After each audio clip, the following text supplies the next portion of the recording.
Good morning, everybody. For those that don't know me, I think I know everybody in the room at least, and hopefully online. But I'm John Costanzo. I am the Chief Administrative Officer for COVA CCI, which is the southeastern node of the Commonwealth Cyber Initiative. So a lot of you are involved with the various programs we run through the Cyber Initiative. So today I'm just going to give an overview, what we've done for the past year, talk about some of the things that we're going to be doing next year. We have a couple presenters talk about the programs they're running. We have our four main university partners going to talk about their cybersecurity programs also, so everybody gets an idea of what they're doing with Norfolk State, ODU, William & Mary, Christopher Newport. Hopefully it'll take about an hour and a half or so. For those that are here in the room, I do have lunch, should be here hopefully at our break. If not, it'll be here 11:30 or so. So stick around for lunch. I have more than enough food for the people that we have in the room. So again, thank you all very much for coming today. So Dr. Daniel Takabi is on his way. He's going to be running a little bit late. So when he shows up, I'll stop and have him introduce himself. And for those that don't know, Dr. Brian Payne, who was the director for COVA CCI, has been asked to become the interim provost for the university here at ODU. So he's stepping outside of that role for the director for COVA CCI, so he doesn't have to wear so many hats. And Dr. Daniel Takabi, who's our director for this ODU School of Cybersecurity, will be the director for COVA CCI as well. So when he comes in, I'll have him say a few remarks too. So again, thank you all very much for coming. If you guys that are in the room, if you haven't already signed in, please sign in the back. I've also got some handouts. This little flyer, this little handout here, and for those that walked in, go grab in the back table. You can sign in and grab some propaganda. Mohammed, how are you? Okay. So on this, the QR codes, one is to the annual report that a lot of the information that we're pulling from for today's presentation is on this, as well as the website. And then just a quick synopsis of what we're covering today. So I always like giving the people that come to the meeting food and something to walk away with, so they can come back and they can look, oh yeah, I remember that meeting. Here's a flyer. I can go back and reference to it. So feel free to grab that information. So with that, we'll go ahead and get started. And again, the agenda, kind of ran through this real quick. Hopefully I won't take 45 minutes for my portion, but we'll see how it goes. So, and I know others people, if you have another event you have to go to or break out, for those who are in the room, feel free to get up and just, do whatever you need to do.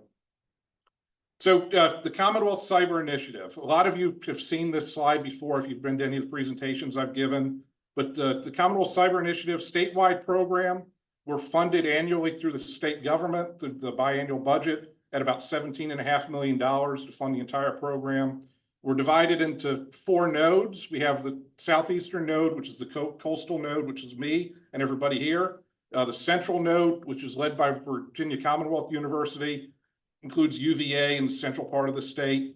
The northern node is led by George Mason University and all the universities, community colleges up in the northern part of the state. The southeastern or southwestern part is led by Virginia Tech. And then we also have the hub, which is led by Virginia Tech with our director, Dr. Luis Da Silva, and they're working out of the Arlington campus that Virginia Tech has in Ballston. So if you're familiar with Arlington, where that location is. So they kind of have oversight over all four of the nodes. We all operate independent of each other. We all have our different programs, but we do collaborate very closely. And the whole idea behind the Commonwealth Cyber Initiative, when it started in about 2019, was to grow the economy of Virginia and cyber. We wanted to bring businesses into Virginia and expand the businesses that we currently have in Virginia on cyber with the cyber workforce. So it's the ideas behind the Commonwealth is to grow the economy of Virginia. So we do that through research, through collaborative research. We work with the partners and a lot of the researchers that are in the room here, partner universities. So ODU working with researchers at Virginia Tech or George Mason, use the adage of, Virginia Tech and UVA never getting along on anything, but we are getting researchers beginning to work together between those two universities and other universities. And the idea is that working together, we can then go out and grab larger federal government grants or private grants, because we have the whole collective of the state of Virginia and the powerhouse universities that we have working together versus four independent universities trying to compete for the same thing. So it's really proving itself well, and I'm going to show you that on the next slide. Again, on some of the statistics that are on here, 41 plus institutions of higher education, all of the public universities and all of the public community colleges are part of the Commonwealth Cyber Initiative. More of them have, some of them have larger research efforts. than others. ODU just got the R1 designation, a year or so ago. So, we have that designation now for be a Research 1 level institution. So we're building off of that. And then, we have Christopher Newport with Dr. Riedel here, and their program is really just beginning to ramp up on cyber. He's going to talk a little bit about that too. So we also work with the researchers, 375 plus researchers from across the state and growing. Again, you can see the vision and all the rest of that. So the other slide on here, CCI had a economic impact study done looking at the 2023 data that we provided them. And what we found was that overall, we had $192 million of external grants awarded to researchers within the Commonwealth that are part of CCI. And again, several of the researchers in the room today and also online are part of those programs. So again, it's proving itself in the last 4+ years that CCI stood up that we are able to get out and grab larger and larger grants. And that's only growing as we build the collaborative efforts and the reputation of the state, the Commonwealth, and the universities we have, and the programs keep growing and growing, and the larger grants are coming in. They also determined for every dollar spent, we receive $7.5 back in return. So that equates to state revenue, state income taxes, business taxes, et cetera, which is part of what we're trying to do. So again, the 3 lines that we have for the university or for CCI, workforce development, innovation, and research. The workforce development is really looking at the students. They're the future workers that for the businesses that we either have online that are here, that's your future workforce. So, trying to do internships or experiential learning opportunities with these students so they can come into your business and perform from day one and really add to the business. So the more partners we can develop with that, the better we are also. The innovation is we're looking at trying to develop new companies or grow companies. So if you're a researcher and you think you have a product or a research idea that you can commercialize, we've got resources available to you. There's several online. We're working with 757 CoLab here in Norfolk. We're working with the incubators over in Hampton, and there's other incubators programs across the state that we have resources that are available for if somebody's interested in taking their research idea and trying to turn that into a business. And that's really what we want to try and get done with this. And I know it's for researchers, sometimes it's research versus research for building a business, but your students or your graduate students may be able to take what you're doing and expand on it that way too. So think about that as you go forward with what you're doing. And then the research itself, we have lots of programs that we support on research. The Commonwealth Cyber Initiative itself, CCI puts out calls for proposals. We'll put out a call for proposal probably in the late fall for research here. And then, and I'm going to go over one of the ones that CCI has out that's out right now as we go further in the slide. So growing your research, looking for external research opportunities. You guys are all doing that already. Again, if you're looking for partners and collaborators, whether it's for somebody from another university that may have an idea, or William & Mary Law School, Daniel Shen is here with us today with the law school. His focus is on cyber policy and law. So if you have a program that's looking at how that can be incorporated into what you're doing, he's more than willing. I'm going to speak for you, Daniel. You've said this all the time. You're more than willing to work with anybody that has questions or needs assistance with, policy and law on that. So we're unique with COVA CCI that we are collaborating with the William & Mary Law School as our key partner at William & Mary. So Daniel, thank you for representing them too. So again, the Coastal Virginia Center for Cyber Innovation, that's me and everybody here in the room. So COVA CCI for short. So again, I've talked about this already, growing the workforce within the region, because we're focused here. We're kind of focused at the regional level. We're looking at maritime, defense, transportation as our key industry sectors, because those are really the key industry sectors that are here in the area besides tourism. But we probably can add that. And now with the adding of the EVMS to ODU, we probably can add medical and medical cybersecurity and medical device security into this list also, and try and figure out collaborative efforts we can work with them. So again, a lot of you have seen these slides already. So again, that's kind of what we look at doing, is building on those industry sectors, looking at how can we provide partners within those sectors, business partners, how can we put students and go out and work for those businesses, and then how can we do research in those areas. So in 2024, just a standard list of some of the accomplishments that we have, and I'm going to go through some of these. Also, for those that are in the room inside the flyer, it talks about that a little bit too. And there's also this QR code is a direct link to the annual report, which goes into great depth. It's 30 plus pages, lots of pictures of what we've been doing across for the last year or so. So $27.6 million in externally funded research that I was able to gather information on. So that number is probably underreported. There's probably researchers that have done something related to cybersecurity that could be connected with what we're doing with COVA CCI or CCI. So if you're a researcher either online or in the room, and you have a project that you've been awarded in the last year and you don't think you've told me about it, please reach out to me. I'll be happy to add to these numbers so we can show what we're doing as a collective group. So again, I do a call asking for the researchers to give me what they've been awarded. I look through the news articles that different universities have to try and find information that way too, to find out what awards have been granted. So, but it's easier to give me the information on that. So again, CCI itself has supported us with about $6.2 million in funding. So those are projects that we, through CCI calls, that we were able to receive PIs for and get awarded. And then some of the other things on here, we support 12 research faculty directly that I pay their salary for. And that number changes every year. Some of them are in the room here, probably online. It's about a 2-year appointment with a 3rd-year option. So we rotate those faculty around. And the idea is we bring in some junior faculty, do the research, they get some experience, and then they can go on and get a tenure track position, whether it's one of our universities or somewhere else, and then we replace that person. So it's really a way to grow that research capacity. And then once they go out, if they go somewhere else, they have the ability they know what we've been doing in Virginia if they leave the state, and they're able to talk about what we've done with CCI and COVA CCI, and it continues to build that reputation that we have also. So for those that are the research faculty in the room, thank you, or online, thank you very much. We also hosted last September a cybersecurity conference.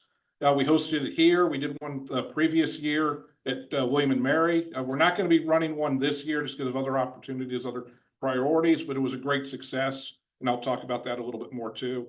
And then we also have the different student programs we have. We have a graduate experiential learning program. We do an undergraduate research program. And then Dr. Karen Sanzo is in the room, does an Innovate Cyber Challenge that we do every spring.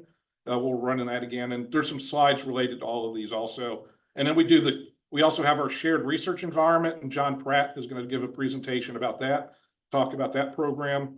We did a cyber internship clinic, and Teresa Duvall's in the room here. She's going to be talking about that, where we worked with 2 small companies in the spring semester, and we partnered them up with some students to do a risk assessment of their business. And these are single-owned, sole proprietorship, very small companies, and Teresa's going to give more information on that. And then we have our network, which everybody is part of. It's continually growing. I'm continually looking for new partners, business partners, or nonprofits to continue to grow the networks. And then going into that, this is a sampling of what our partners are. For those that are here or online, if you are a business and your name is not on here and you want it to be, all you do is let me know that you want to be added as a partner, provide me with your logo, and that's it. There's no agreement, there's no obligation. We do ask that you read the emails I send you. If you can work with students on various things like that, if you could develop those relationships, the better. We've had great success with some of our defense contracting companies with the collaborative efforts that have been able to be developed out of that they've gotten together in rooms like this or online, and they said, yeah, they found out they're working. One company A is competing against company B, and they found out if they work together, they have a better chance of grabbing that contract. So those networks do get created, and they have been successful. So again, just let me know if you want to be added to the list. And then going into the research itself, this slide shows that the $27.5 million in externally funded grants that we received. You can see that top line, $18.5 million. Dr. Karen Sanzo, who just stepped out of the room here, this is she's going to talk about this right after my presentation. But this is developing a series of lab schools that are focused on STEM, cybersecurity, computer science, and maritime and other industries. across the state. 5 of those are within the coastal Virginia region. 4 of them are directly supported and managed by ODU through Karen's office, and that she's developing. The other ones are going to be loosely related. I think they have fiduciary authority over those, and Karen's going to give more presentation. I'm giving a spiel about your lab schools. Karen just walked in. So again, that's a large chunk of this $27 million. That's 18.5 million from the numbers that I've been able to gather. And then the other grants that are on here, the NSF, DOD, et cetera, you can see the list. And then the annual report has all the listings of those individual grants that are listed on there. So again, the idea is that working collaboratively together, we're going out and trying to get bigger and bigger grants to build the reputation of the researchers and the universities they're working for, and to do great research in the field of cybersecurity, AI, and everything that touches. So I'm going to pause here, and Dr. Daniel Takabe snuck in. He didn't think I saw him, but Daniel. So as I said before, Daniel is the newly appointed as of July 1st director for COVA CCI, and he's also the director for the ODU School of Cybersecurity. So Daniel, I'll give you a few minutes. You can use the microphone. All right. Good morning. First of all, I apologize for being late. I know I met some of you before. Those who haven't met, it's very nice to meet you. Brian wasn't able to make it. He's not able to make it. Okay. So as I don't want to take too much of time, as you know, as John mentioned, I'm director of School of Cybersecurity. I started last year. I came to ODU fall, and when Brian was transitioning to the interim provost role, he asked me to take over the COVA CCI. I was already involved in handling the research part, so it made sense for me to take over. It's very nice to meet all of you. I look forward to working with you all. No, some of the faces, I guess, are new to me. So hopefully we'll get a chance to chat more during the break. And then I look forward to talking with you, getting some feedback once John talks about the programs that we have. What you think about the programs or potentially new initiatives that we might want to start or is useful to the region and to all the universities that are involved in the COVA system. Thank you. I'll let you continue. Great. I guess I'll talk more when we talk about this. Right. Thanks, Dan. So, and Daniel's also going to be coming up and talking about ODU's School of Cybersecurity program too, as part of the program today. So the next slide that I have, again, talking about the research theme, this goes, the first block that's up there shows the funding that we did through COVA CCI itself. We awarded 4 projects for $250,000 for research. We supported the Cybersecurity Research and Innovation Program last year, and we had 7 projects that we funded last year that are ongoing. So that's at $581,000. The research faculty, I already talked about them. The COVA share, John Pratt's going to give a little more detail, but this just shows some of the money that we spent on expanding that program and doing the refresh of all the hardware that's involved in that, and then the undergraduate research. The other 2 charts that are down here, this is funding that we received directly from the Commonwealth Cyber Initiative for projects that our researchers applied for and received funding for. You can see that we have a CCI fellow with Ross Gore over at VMask doing some work with his team that he's putting together, supply chain cybersecurity, cyber as a service, experiential learning programs, the inclusion, accessibility, and cybersecurity. And then we also are developing a cybersecurity student association across the state. They'll talk about that a little bit. And the one thing, I don't know, I'm going to pitch myself here for a minute. A couple weeks ago, I had an email from Channel 13 News asking if I could get somebody or I could talk about the inclusion and accessibility in cybersecurity. So I am actually on the news for about 10 seconds. It was several weeks ago. I've got the link on our COVA CCI website. And we also had Dr. Mary Still, talk about the program that funding she received. So first time I'd been interviewed, it was a Zoom interview, so made it fairly, I think we're all so comfortable with doing Zoom. We never know what's going with it anymore. And Ashley Smith, the anchor for the news, was the one that gave us the interview. So I'm just plugging myself a little bit on that. So first time I'd ever had that done. So, and then the other side over here for the Northern Virginia node, they have a catapult program, which when I was talking about doing innovation and commercialization of research, they do this. This is like the third year I think they funded this program, where they work with the I-Corps, I believe it is, the program that's a national-wide Department of Commerce program to help you develop and take your research and help you commercialize it.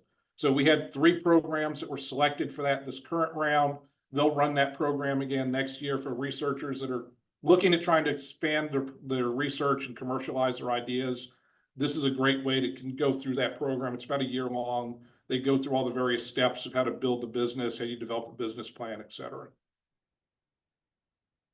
So the next couple slides, this is the current call for research that's out by CCI right now. So I did send an email about this, but for the researchers that are in the room or online, if you haven't seen it, let me know. I'll be happy to send it to you again. It's posted on the CCI website.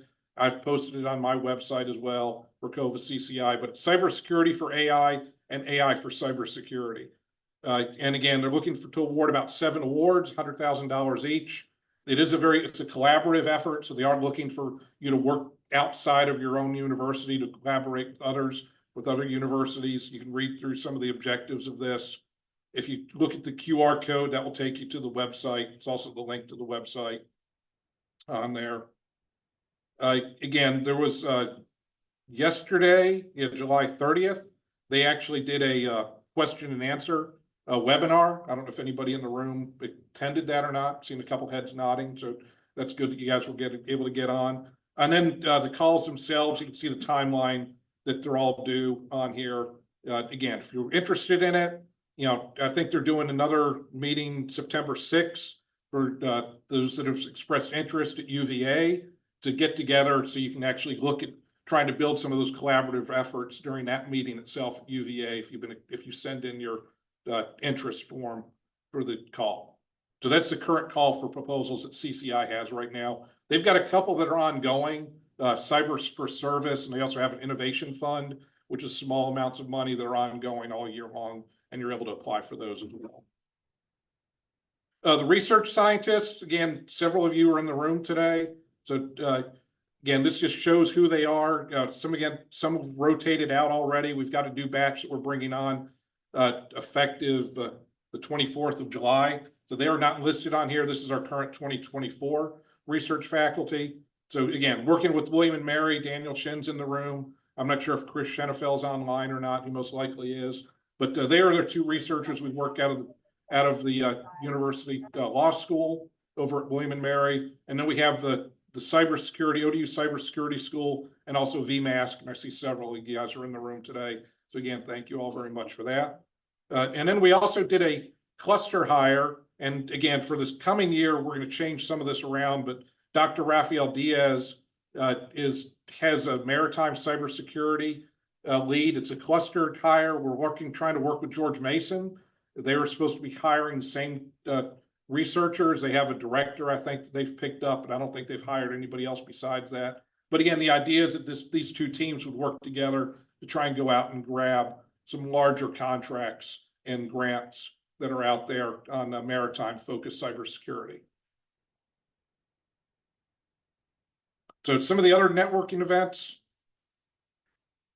The conference I mentioned last September, again, a great event, a 2.5 day or a day and a half. Lots of student interaction, a lot of great speakers. Several of you that are in the room or online were here at that event.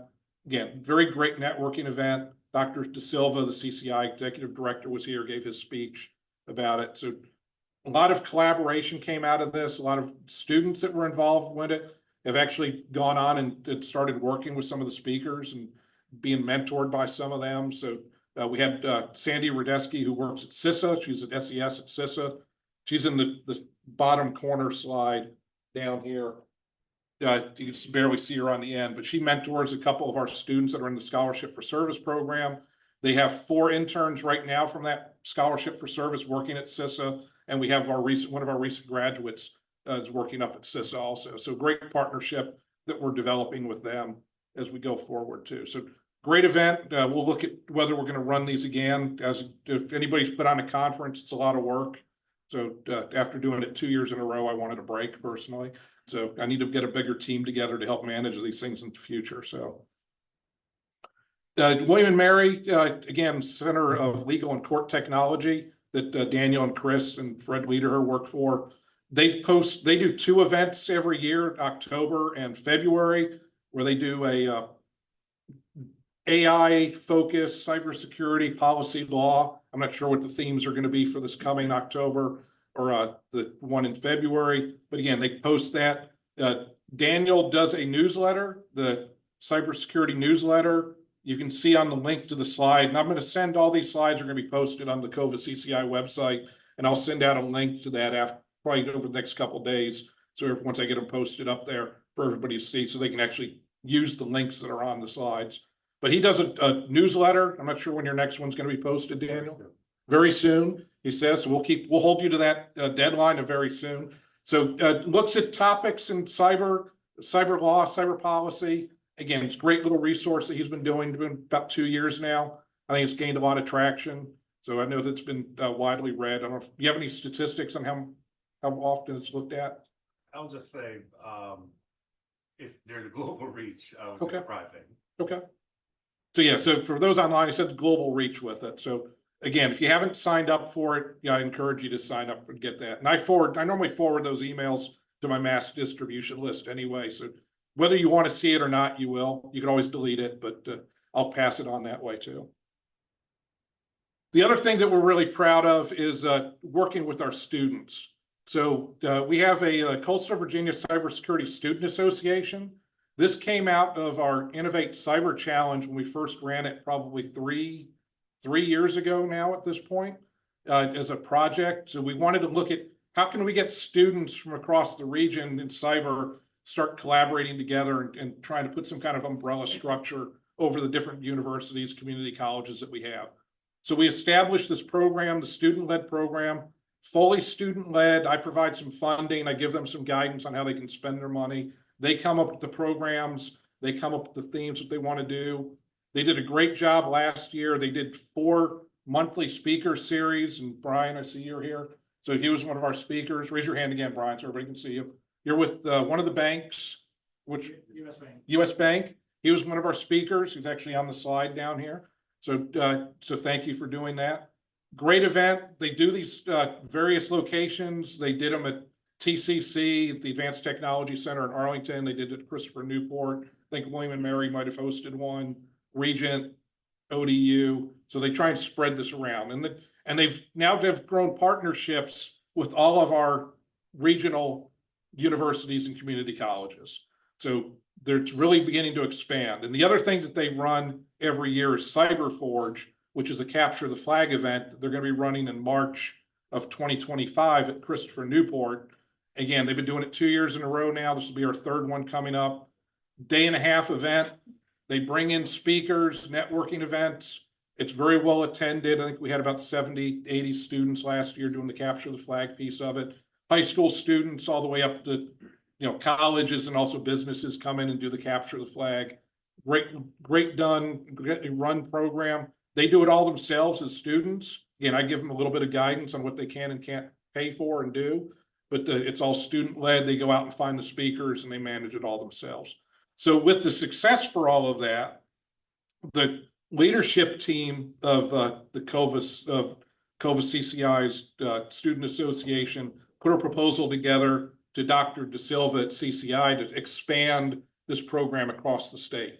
And that's when we first started talking about this program 2 or 3 years ago. That's really where we wanted it to go, was how do we now connect all of the students, whether community colleges, even high schools and universities in cyber across the state. So they started what they call the Virginia Cybersecurity Students. It's a program that just stood up. We had a meeting in April at the CCI symposium where several students from different universities got together. They're looking at expanding this. They've already signed charters, I think, with all the major universities that are part of CCI. And then they're going to start looking at how can they start doing collective events. And hopefully this will end up in some kind of annual conference with this program. Again, totally student-led. they come up with the ideas themselves. So taking what we thought of as a small seed back 2 or 3 years ago with our Innovate Cyber Challenge to developing the Coastal Virginia Cybersecurity Association to now the Virginia Cyber Students Association. You can see it in 4 years, it's really taken off and grown pretty rapidly. So some of the other programs we run, the undergraduate research program, I run that program. We pick about 15 students per semester.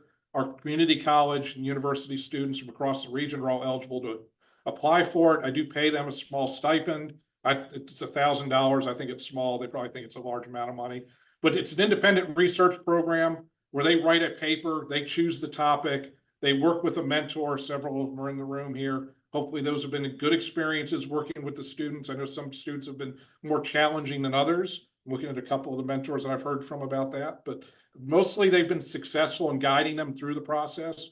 They write the paper, they present the paper at a showcase at the end of the semester.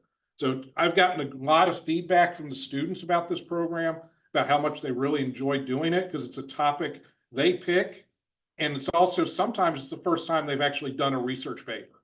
So working with the mentors and learning how do you do research, how do you document it, how do you find it, how do you narrow down your topic, is all very important skills that they're taking forward as they continue with their academic and into the world. The map that's on the bottom, I've posted these things, are now being posted on the digital library at ODU. So all of the research papers are posted on the digital library. Now it has received worldwide reach.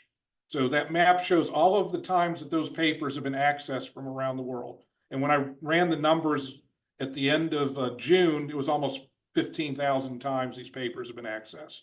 So again, students are now getting their papers read, but God knows who's reading them, but they are being looked at and what they're being used for. But it does give that student an opportunity to have their work looked at by other people. And the other aspect of this for ODU students, I found out that if you have anything posted on the ODU Digital Library, you get to retain your ODU email address forever, as long as that information is posted out there. So, and that, I don't know if that's true for the other university students, but the information it's on the internet, never goes away, right? So the internet completely gets wiped out. But so that's why we're here, to prevent that from happening. So the undergraduate research program, I'm going to run it again this fall. This is the slide. I've got the application is currently open. I'm looking for 15 students. I think I've gotten about 20 plus applications from again, spatterings from Christopher Newport, William and Mary, Norfolk State, ODU. So if you haven't seen the information on it, I'll leave this up for a second. You can look at where the website is. All this is posted on the ODU, on the COVA CCI website, so covacci.org. All the information on this undergraduate research and the other programs are all on there. The links to the registration pages are on there. So for those within the universities and community colleges that are here online, let your students know about it. Again, I can only pick 15, but I like to get some applications. Again, it's a very good program. The other program that we run is the Innovate Cyber Challenge. And again, Karen Sanzo is in the room today. She's the one that manages that for me. We look at about 40 to 50 students every spring from across the state. So we have university students from UVA, George Mason, James Madison, wherever they're coming from. Some working together in teams. They get teamed together in groups of 4 or 5 students. They have a topic that they're doing their program on. Normally revolves around some kind of cyber hygiene, is what seems to be the simplest thing to do, because it doesn't necessarily take a lot of technical skills to do that. But they come up with their idea. Dr. Sanzo goes through the design thinking process with them. And at the end of the semester, they pitch that event at the showcase. And you can see the different teams, what they had on for their team names. They come up with it. They do a website. They provide all the information. Again, all of this information on the COVA CCI website.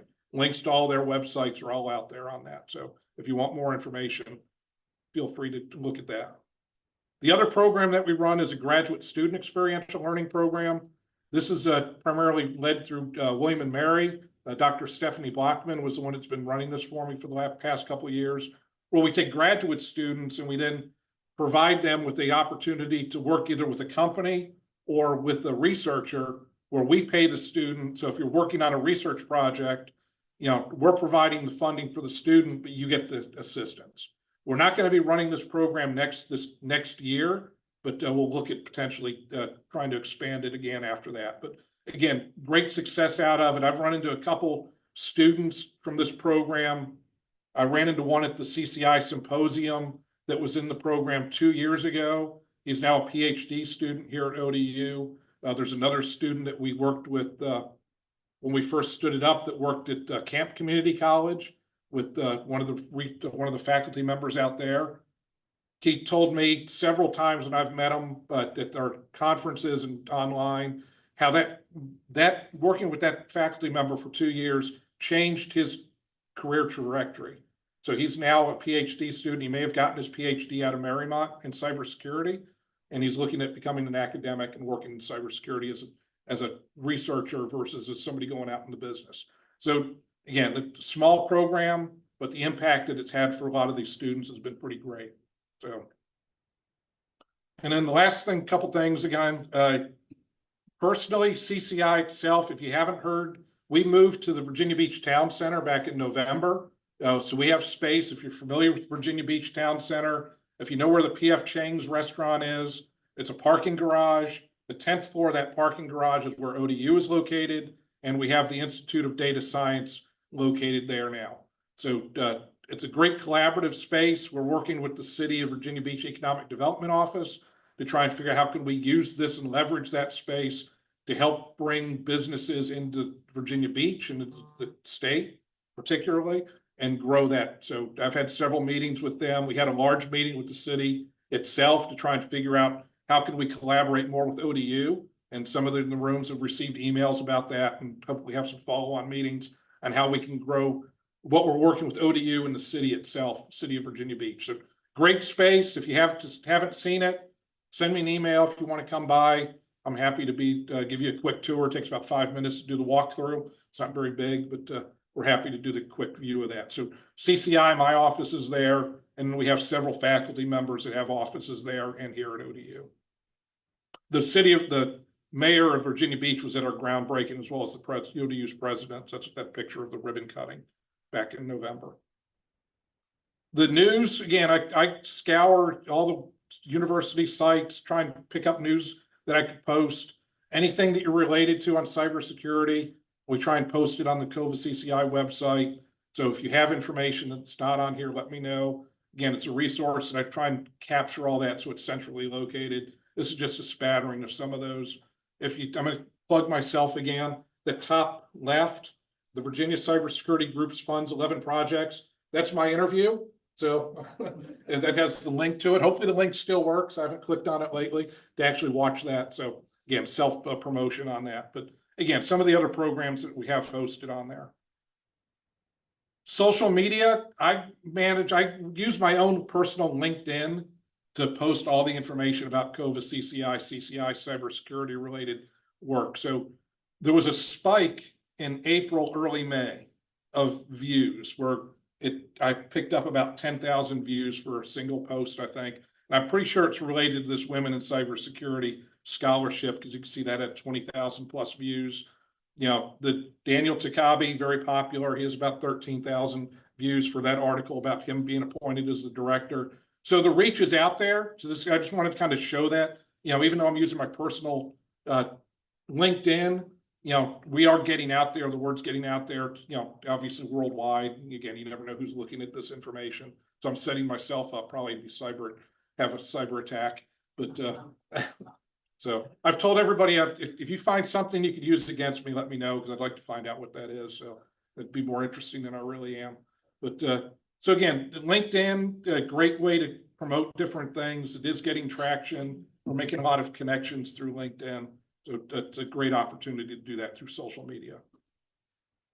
Some upcoming events that we have, there's an internship and job fair that CCI is running September 17th. So for any of the businesses that are here or online or here in the room, if you want to be part of that, you can go to CCI itself, the CCI website, find the information on it. They'll be happy to have you come in. It's a virtual internship fair. They ran it last year pretty successfully. There's also a Cyber Warriors competition. It's hosted through Dahlgren. And that's going to be, applications for that are September 8th. So it's a capture the flag event.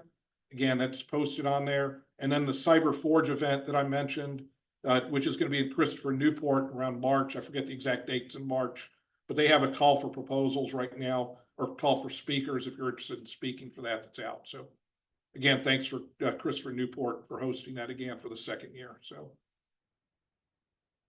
some ongoing programs that we have, Security Plus is been going on for about a year now. This is an online training program. There's about 14 different modules that students can log into.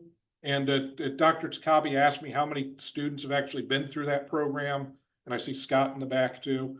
So with the Virginia Space Grant, there was about 250 ODU students that have signed up for this program, but they don't capture how many have actually completed it because they're YouTube videos. They log in, they complete it on their own. It does train them for the certification, but it doesn't give them test. So it gives them some training. The modules are done by Michael Mann over at Virginia Peninsula Community College. And I know there's been a change recently about what I think this month they're changing the Security Plus exam itself, but apparently there's some lead time and overlap time. So they're going to look at whether they have to make modifications to any of those modules over the next couple of years. And parallel to that, the new program they just launched this one is Network Plus training. Again, that they haven't really put out a lot of information about it. I found out about that earlier this week.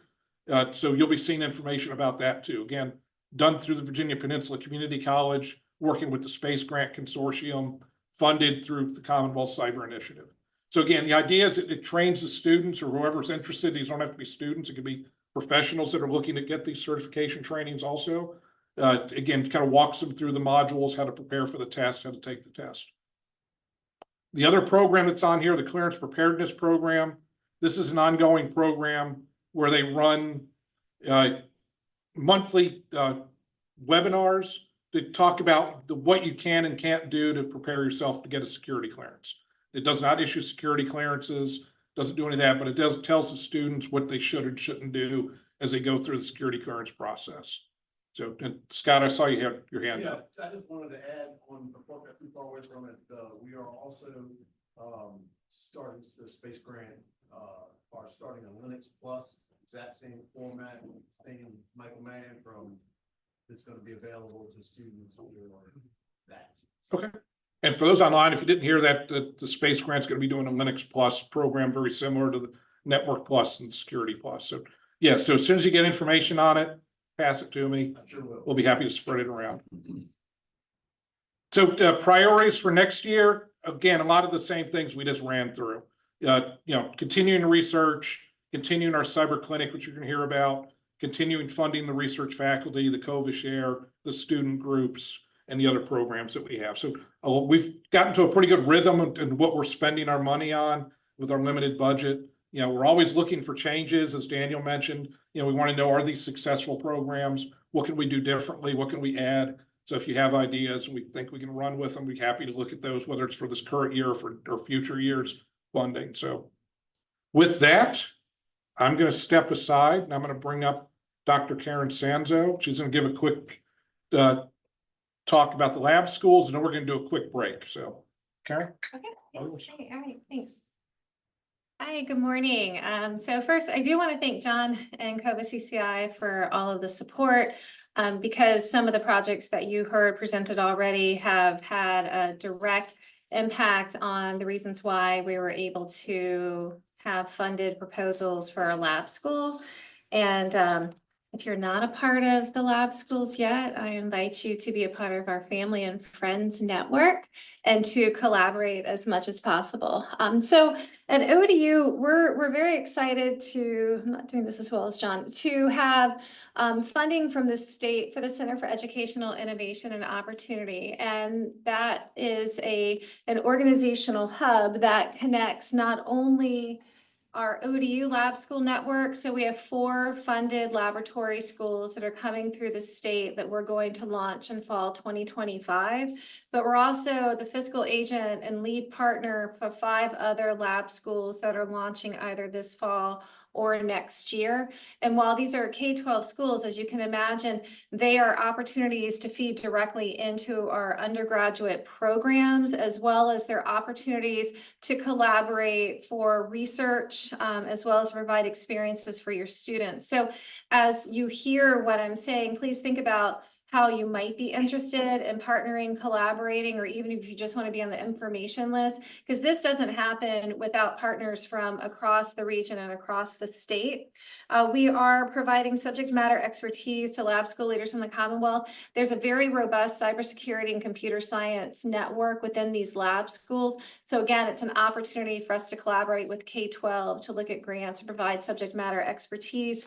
And we're also looking at how we can rapidly innovate and reimagine schools and scale up quickly, and looking at strategies that we can have across the state. So these 9 schools here represent our lab school network. So here in Hampton Roads, as I mentioned, we have 4 lab schools. I'm going to tell you briefly about each of those. And again, think about where you might fit, where your students might fit, where you're interested in being a part of, as well as 5 across the state.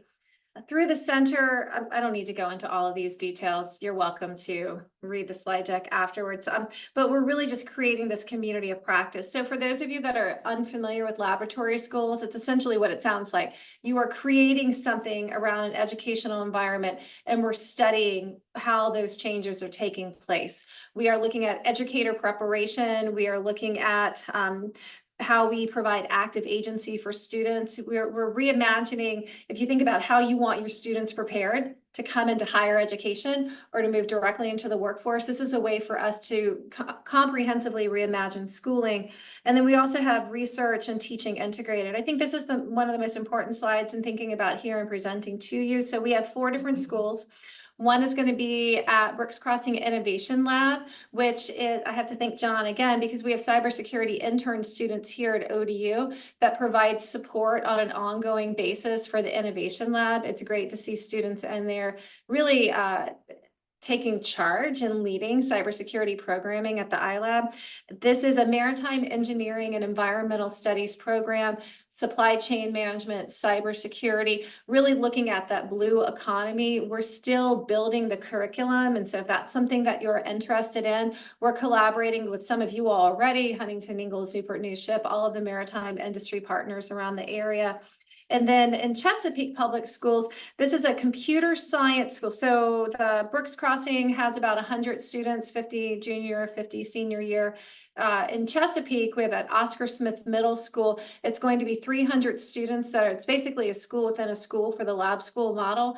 And it's CS, so computer science, cybersecurity, makerspace, information, data sciences, and it's helping prepare students to move into those dual enrollment, computer science, cybersecurity, technical spaces as they go into their high school years and then on into college. We are partnering with TCC as a part of this to provide support and training to their instructors, because hopefully these students will then be well prepared to go into the dual enrollment in high school and on. This is an opportunity, I think, where y'all are thinking, where could we partner with school systems for grants and other research opportunities? If you have students that are looking for internship experiences, this is a possibility. In Suffolk Public Schools, we have 120 students that are going to be starting fall 2025 in a STEM integrated elementary school. And then on the Eastern Shore, we are working with we're creating the Aerospace Academy of the Eastern Shore. And I do want to introduce Gary Skeen. He's the associate director here. You can say hello for the center, and he's going to be supporting really in depth the aerospace piece of it. And so we have aerospace, we have cybersecurity. This is where we're really going to be leaning on you all for skill sets and expertise. And if this is something, again, that is of deep interest to you, please let us know. We're partnering with Virginia Space Grant Consortium and many different aerospace industries around the state. I don't need to tell you about our governing structure, but something that might be interesting to you is this is all about real world problem solving. So we're going to need to come to you, to our business and industry experts, to think about these problems of practice that we want our students to be engaged in, to have hands-on experience from K to senior level. What are those design challenges? How do we ideate around those? How do we bring in industry experts? How do we bring your students into the classroom to help partner and collaborate? Again, starting to think about how is this a pipeline into our undergraduate programs? Because not only are we reaching the students in these classes, ideally we'll take these innovations and scale them across the school systems and the Commonwealth. At the same time, it's a really nice opportunity to say, here's all the amazing programs we have in all of the COVA CCI network across the state, pipelining into the programs that we're all working in. And then hopefully getting them interest in STEM careers. We have a design thinking and experiential learning framework. One of the pieces with the Innovate Cyber program that John mentioned is that was really a transformative experience for our partners in Chesapeake to see those pitches, to hear your students present what they had done across the course of the semester. And that was the hook that got the school system involved deeply into the lab school and wanted to see that take place. So Chesapeake's very interested in what's happening here at ODU. And so being able to use those experiential learning opportunities. We also have educator prep pipeline. And so I'm not trying to convert your students into educators, but if there is an opportunity at some point for those that are interested in perhaps a dual track and being able to get that CTE alternative licensure credential or that CTE cybersecurity credential while working in the industry, that's really important for us because the challenge that we have at K-12 is we don't have the teachers available to teach our students to pipeline into cybersecurity and adjacent careers. And so we've got to find ways to enhance and upskill the educator workforce at the K-12 level. We actually have opportunities for our faculty members to teach and to have an alternative license in these spaces if that's something that you're interested in and working, for example, in our aerospace program, if there's a course that you'd like to teach or even be connected to. But we've got to find ways to really scale up that K-12 educator pipeline, or else we won't have the students coming in to our programs that we need to help them be successful. We also have a strong research and evaluation core to it. I won't go over the complete design, but we're using a networked improvement community approach, using improvement science and looking at through a PDSA cycle how we can study these practices and scale them up with fidelity. So again, if there are areas, so I come to the conferences and there are words that are spoken. I don't know all the technical places. So I don't know all the technical language. That's not my space. But this is your space in terms of the technical and the skills behind it. So I imagine that there are researchable topics here that we haven't thought of that would fit neatly into your research agenda, your students' research agenda. So these are possibilities. And as we create our design teams, we would like to engage with people from across COVA CCI for those that are interested in helping with the research. I've had colleagues from William and Mary reach out to be a part of this. You know, I hear, you know, seeing you're right there at Brooks Crossing in Newport News. That's a perfect opportunity to have faculty, to have students coming in to being a part of this. So we really want this to be as broad and expansive and support the Commonwealth with the growth of these students in these cybersecurity and STEM adjacent fields. You don't need to worry about the hub. That was really quick, a lot quicker than I promised, John. I don't know if there are any questions or I can answer questions at break because when there's a break slide, everybody wants to go take a break. But I do appreciate, and I just want to emphasize how much COVA CCI and the broader CCI network has really helped to create and propel these lab schools. And I do believe that they're a direct result of the work that you all have been doing. So I do want to thank you for that. That was quick. Perfect. Okay, great. All right. So, yeah, so we're going to go ahead and take a 15-minute break. It's 11 o'clock now, 11:02. So I do have some food in the back. You're welcome to start digging into that if you're hungry. It'll be available here for after the presentations also for those that are here. So I do want to make sure if you guys, somebody's going to leave early, make sure you take food. That handouts in the back for those that are here. And then we'll get started around 11:15. All right, thank you. I did. I submitted kind of a skeleton, just an idea.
All right, so if I can get everybody in the room to start taking your seats again, we'll get started with the next presentations.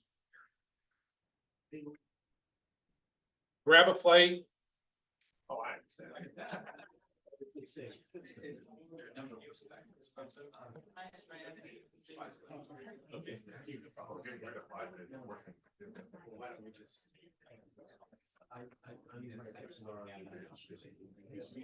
Let everybody get settled in. All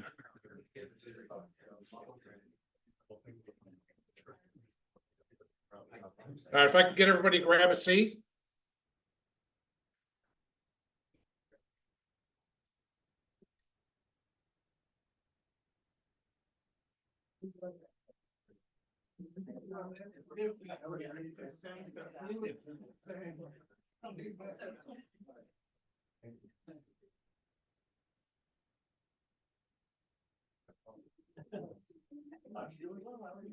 All right, so again, thanks everybody for coming back. That's always important.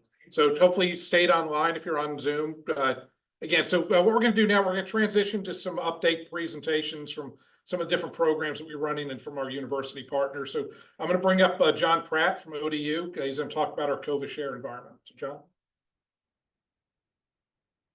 Just down arrow will move your slides. Okay. So thank you very much for having me. So I'm John Pratt, and I'm with the Research in Cloud Computing Environment in ITS. So we support the research computing infrastructure at the university along with the cloud infrastructure. And so today I'm going to be talking about some of the research environments that we have at the university, in addition to some of the regulated secure research environments that we have. So those include the COVA share environment. I'm going to give some updates on those, and then the RRCE regulated research environment that that ODU has. So COVA share, so we have two environments that are available for use. So they are the CCIA virtual lab environment and the CCIR research environment. And the COVA share instructional lab environment is an environment that's really positioned to give students hands-on access to resources. So give them cybersecurity experience. It has self-service provisioning. We have semester-based labs that students can use. A lot of instructors use this for their classes currently. And we also have added GPU capability to this environment. So we have some NVIDIA A100s that are available for student use. And so a lot of really interesting things can be run in this lab, including penetration testing. We have a honeypot that's available. So, you know, we're really open to use cases for students to really get that hands-on experience with cyber infrastructure. It's a virtualized environment, so it's really easy to spin up resources that students can use. The CCIR lab is a research-focused lab, and so we have 640 cores that are available. We have very fast storage. We have some SSD NVMe storage that's available to this lab. And we have really expanded the GPU capability in the CCIR environment. So we have B100s with NVLink, we have A40s, A100s, and L40S GPUs. The L40Ss are really good for inference.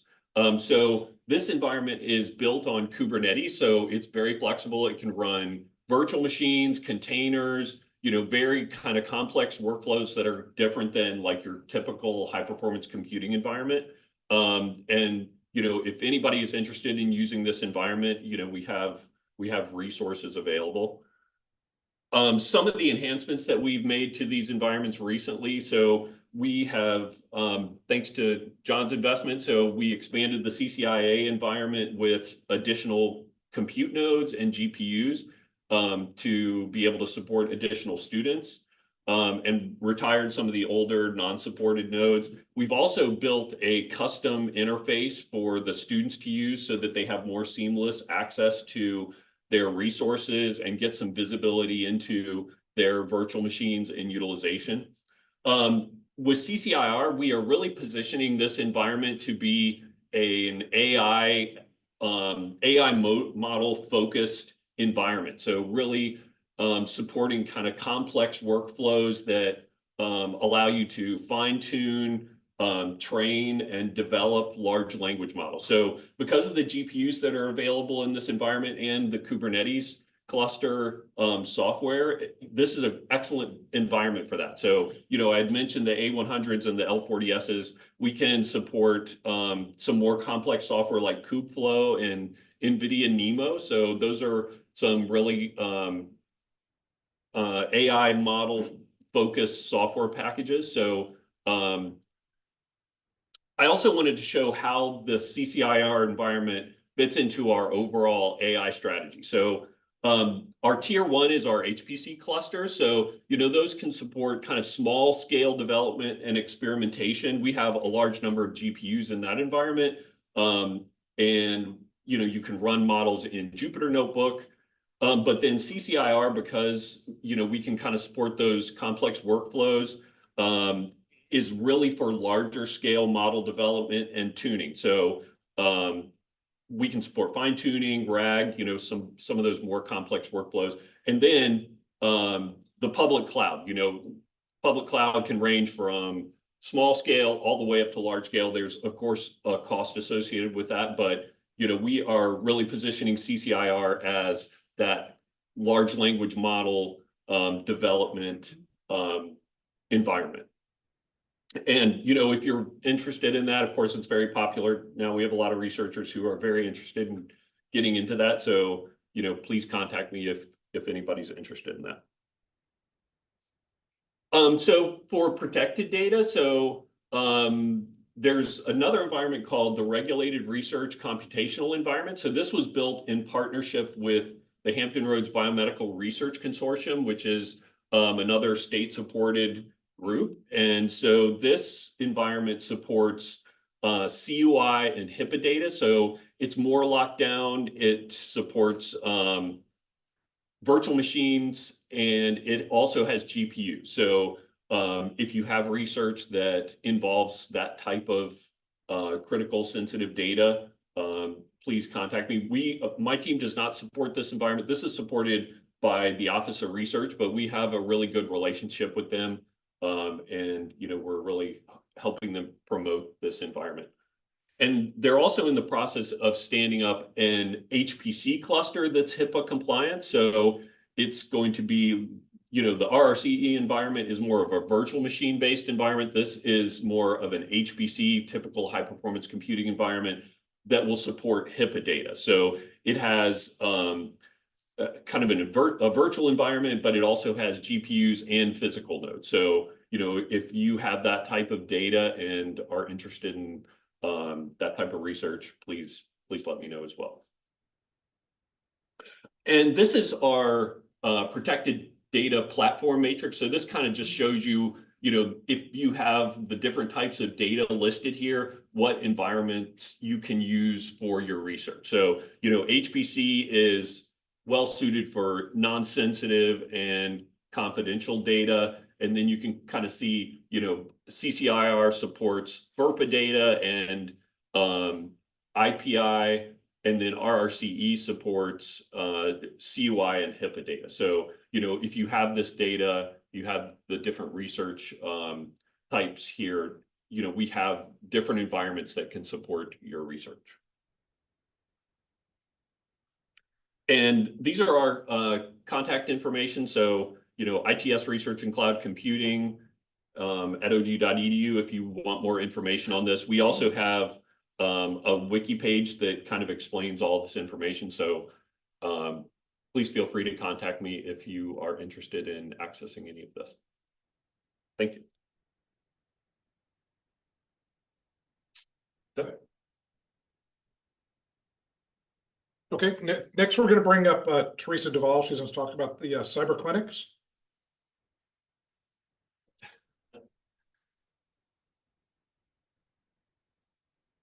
Thanks, John, and COVA CCI and everybody here.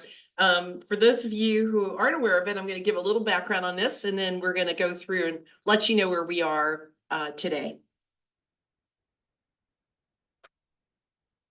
Okay, so just to get a little bit of background, I like to do the who, what, when, where, how, why kind of thing. So you sort of understand, well, what is this? This is a COVA CCI established a cybersecurity internship clinic, and it was a pilot.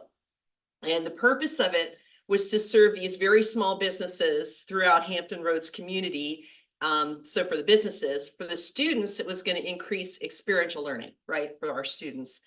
And at the end of the day, it was going to be a cybersecurity as a service to the Hampton Roads community. 8 students and 2 micro businesses, as John mentioned, were part of this pilot. And it was an amazing success. We went through 15 weeks and it was the speed of light. Folks in the room here, like Karen Sanzo, were part of the success of the program to use design thinking. We also brought in CISA and had them talking with the students as well as some of the ODU community with regard to IT infrastructure in the nation. So what is the cybersecurity clinic, right? So we used a model that has been done nationally, but we look at students with diverse backgrounds and academic work experience, and we marry them with small businesses. And the idea at the end of the day is to give real world experience for these students as well as for these customers. You know, what is cyber hygiene? What is their risk posture as a small business? And I'll just leave this, why they work. I can tell you they definitely were helpful to these 2 micro businesses. So how does our model look at ODU? So we have our ODU COVA CCI. We manage the cybersecurity clinic and provide all the support to the program. The students are upper level, so they're juniors and seniors. This semester, we had 50 students apply, and we're going to be partnering with 4 companies. So it'd be we're going to have to narrow it down to about 14 students. So the good news is there's a lot of students interested. The challenge we have is we need more small businesses and communities to be aware of this, because it is a free pro bono service to customers. So it's really hard getting that word out there. But let me tell you, the stakeholders are you in this room, businesses, local government, CCI, faculty, other academic institutions, senior leadership, and military defense organization. So our client is the small business, the local government, nonprofit, and we also team with Valor Cybersecurity. So the CEO is a Monarch graduate, and he volunteered to be part of our program to actually get the students out on the street and do cybersecurity as a service to try it out, get told, no, we don't have a cybersecurity issue. And it's, at first I wasn't sure how it was going to work. And the students came back, and what they learned from that experience will last with them. So again, for the fall, we're going to have 3 micro businesses plus the city of Suffolk. And we've met with them, again, 14 students. We're going to have design thinking modules, a courtesy of Dr. Karen Sanzo.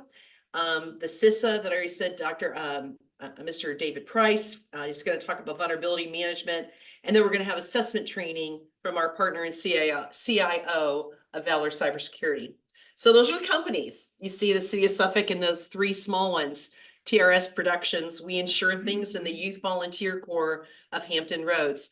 What I'm showing you right here on this side of the screen, the other side is just a draft snapshot, which you probably can't read, but just know that I have a curriculum 4 pages long for the students on day 1, so they can manage expectations. This is also going to the clients, it looks like an incredible program again in the fall. Everyone is just about signed up and signed in to this semester. So really excited. The companies, there may be some value in actually some of the partnerships. We're going to look outside of that with the VMask and Dr. Sanchetti and his team, looking at maybe providing some of the lessons that he's teaching or that he's provided to small businesses, and sort of marry up our 2 groups so that the businesses are still learning. For us, the students are actually going into the site, they're spending time with the customers and learning. And at the end of the day, they're providing a presentation to the client. So they're actually sitting with the client at the end of the program, and they're communicating them through the program, but at the end, they get a presentation. So, and again, they were really thrilled. This looks really good.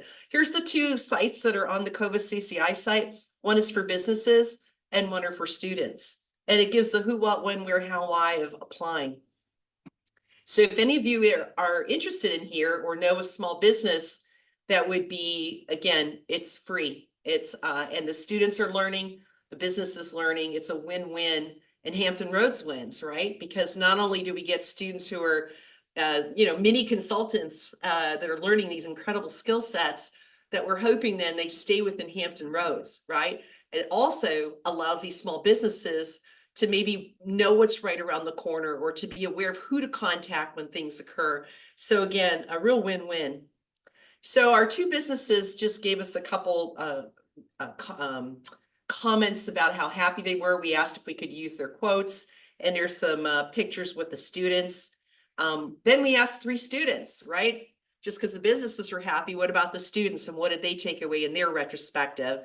So these are 3 of the 8, instead of putting them all in there. Basically, it's worth reading if you have some time and you can see these slides. I'd love to share that so you can read it.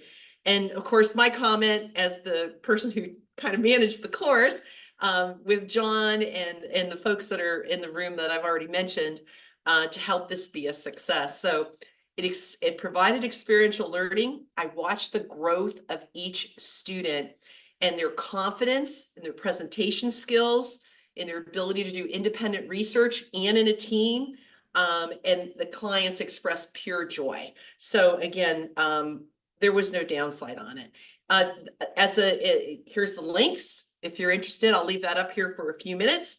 And if you have questions, please, I'm open to any questions you might have on this. Okay, that's my update. Thank you. Yes, sir. I would just be interested in what any anecdotal feedback to what specifically students do to benefit a particular small business, to whatever extent you can share that, or something maybe to think about in the future as far as selling this. So some experiential. What exactly did they do for a particular business? Sure, right. I mean, you want me to tell you now, or would you rather? That's not. But that's part of the sale. That's part of the idea behind it. Because clearly what's nice in there, when they actually apply, they list in there some of their hotspots or things they're concerned about. So they tell us up front some of the things they want us to look at.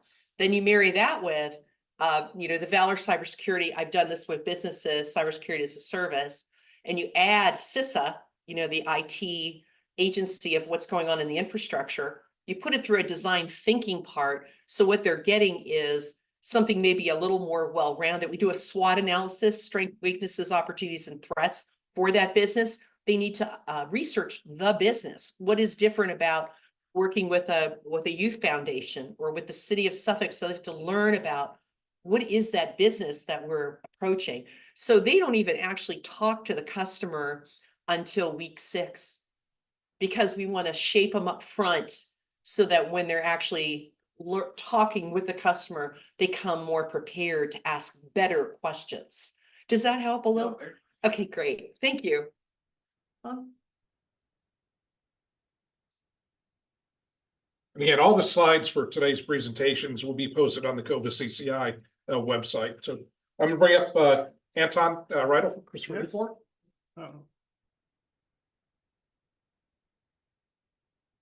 Just the arrows. Where are they? Yeah, here we go. Good afternoon, well, good morning still. My name is Anton or Tony Riedel. I'm the chair of the Department of Physics, Computer Science and Engineering at Christopher Newport University. Has everyone been there at some point?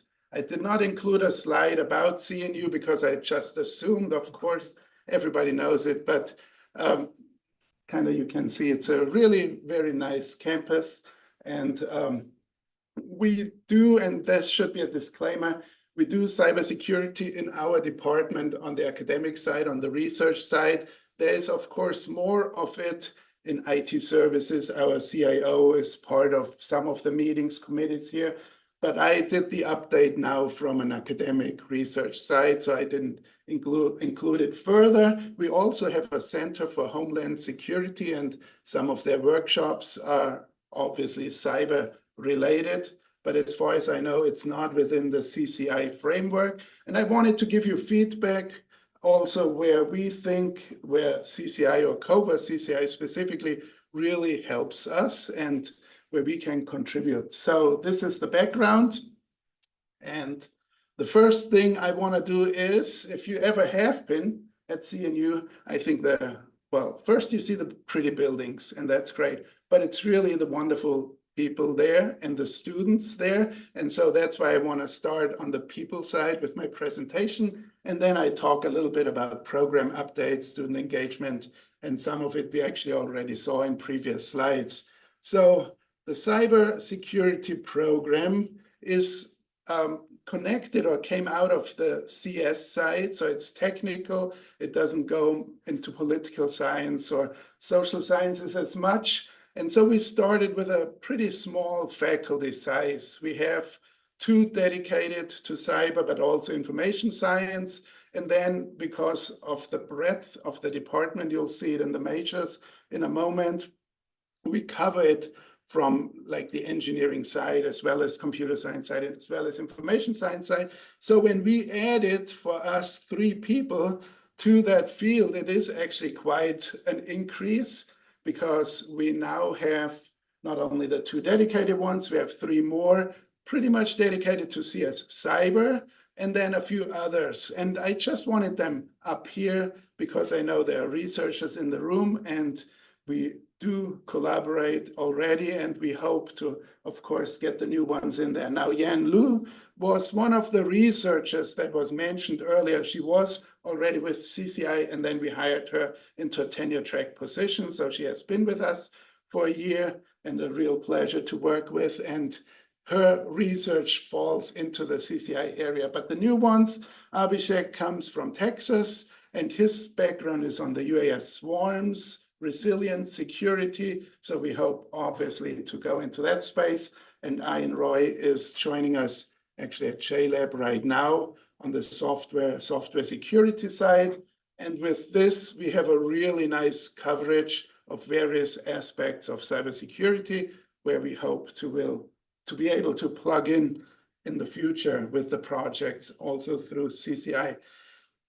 The numbers, this is now the student side. So on the left, you can see all of our programs within the Department of Physics, Computer Science, and Engineering, which is a bit of a misnomer because it's really not just those 3 programs that it suggests. I would say a better name would be something like, if it was up to me, a School of Engineering and Computing, because we go broader than only physics, computer science, engineering. We have cybersecurity as a major. We have information science, which is a very technical major. We revamped it in 2019, and it actually has an area of emphasis in cyber too. So almost half of the IS people, I would say, are also in cybersecurity.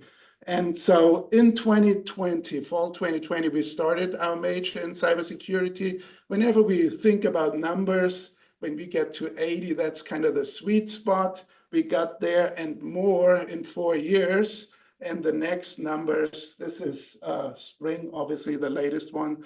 The new numbers for the fall indicate that we might get, I don't know, 100 or so.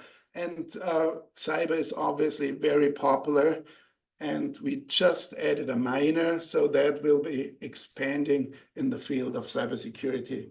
But I thought I would share those numbers over the past 11 years, mainly because I've been chair for 11 years, so collecting my own data, and I just add on to it. But CNU, which I think for many, many years has worked on making it a liberal arts university, is really 45% now in the STEM area, and a big one is in engineering and computing. I think that's what the numbers show. And even with this COVID dip that everyone saw, our programs came out really nicely, quickly afterwards. And so with those increasing numbers, we had to increase our faculty in that area too.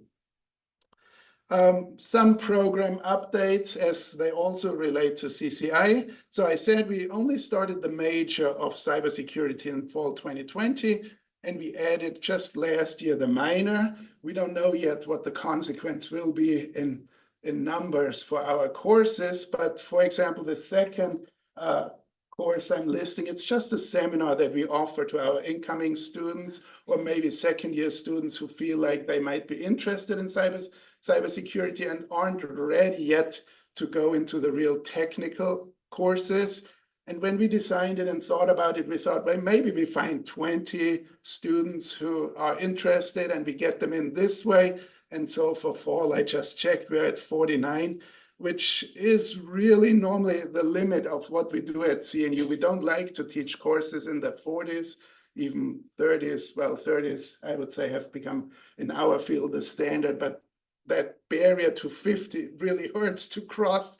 And so we are at 49, which tells us there's big demand, and I think everyone has seen it. You have seen it at bigger numbers, but that is actually pretty big. At CNU, we are primarily undergraduate institution, so our students aren't at the master's or PhD level, but at the undergraduate level, there's a big demand. So we're working on adding to our core that we established 4 years and expanded already, adding more courses in cybersecurity, go into some of the niche areas, or not niche areas, but more specific areas in cybersecurity. And we're working on the center accreditation so that at some point CNU is part of that too.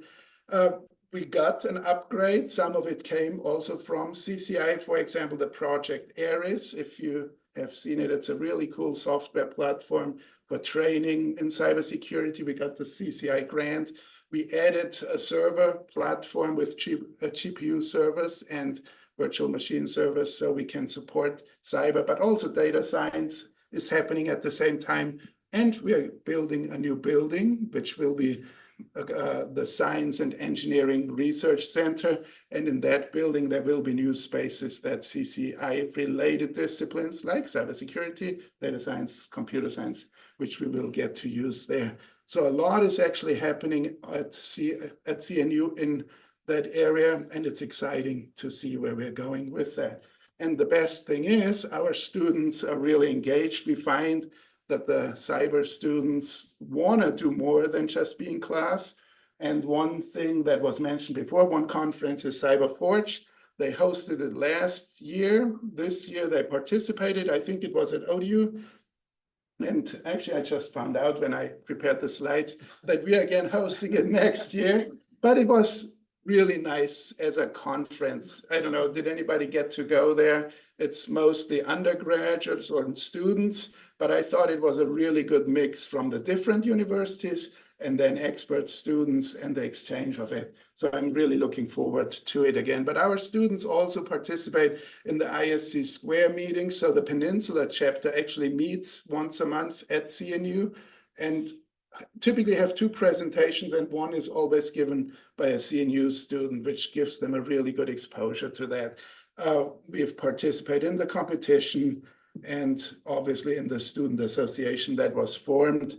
Our chapter joined their chapter officially. And so it's really good things that are happening with COVA CCI, and CNU is part of that.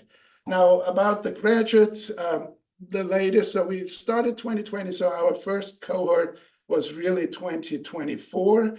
But since students knew about it, that we were developing it, they right away changed in it. We had our first 2 graduates already the semester after or the year after we started the program. And so far, they really have successfully transitioned into the career median salary I got out of that career outcome report. But what I find more interesting is I looked at on LinkedIn where they go, and it's a nice mix of careers. You like this if you look at your students, alumni, that they're not just in one area, but that they kind of cross boundaries. And it seems like this works really well for our students and the companies. I don't read them here, but many of them are actually local. And as a university, well, I feel better if we can contribute not only to the nation, which we like to do, obviously internationally if possible, but if we can play a role in the regional economic development. And it feels like our students, many of them who come from Northern Virginia, still then stay in the area afterwards. So hopefully we can contribute to workforce development also in the region through this, and it looks like we do. So the impact, to wrap it up, our faculty obviously benefit and contribute, and we do want to intensify this with our new incoming faculty in funding, in projects, in contributions, participation, like COVA share. I think the faculty director, coordinator was at one point Chris Kreider. I don't know if he's still. And so we are there to help, and we really get the benefits also from COVA CCI, and the networking part has been mentioned. And our students, they really took it on as an opportunity. They do the research, maybe not always through CCI, but with our faculty, which kind of fits into the picture. They are engaged in conferences and the workshops and meetings, and they take it on to do the networking. And so we are happy to have COVA CCI and to be a player in it and to contribute, and hopefully it'll continue like that. That's all I have.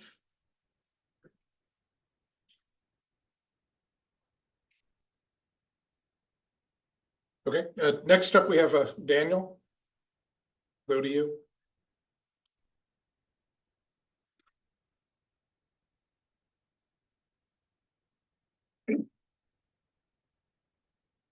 So, you know, we have a School of Cybersecurity at ODU. Our vision is to promote cybersecurity research and education in an interdisciplinary setting. So ODU's cybersecurity program started as an interdisciplinary program where there was a Center for Cybersecurity. And then as it grew, it became a School of Cybersecurity, but still at the core, it's an interdisciplinary unit, really. So I'll briefly talk about different programs, research, and our partnership efforts. So programs, we have both undergrad and graduate program. The undergrad, we have Bachelor of Science with major in cybersecurity, major in cyber operation, and major in cyber risk management. We also have a undergraduate certificate in cyber risk management. At the graduate level, our MS program, we have the cybersecurity program. This is a 1-year, 30 credit full-time program. Obviously, some students do it part-time, it takes longer, but for a full-time, it can be completed in 1 year.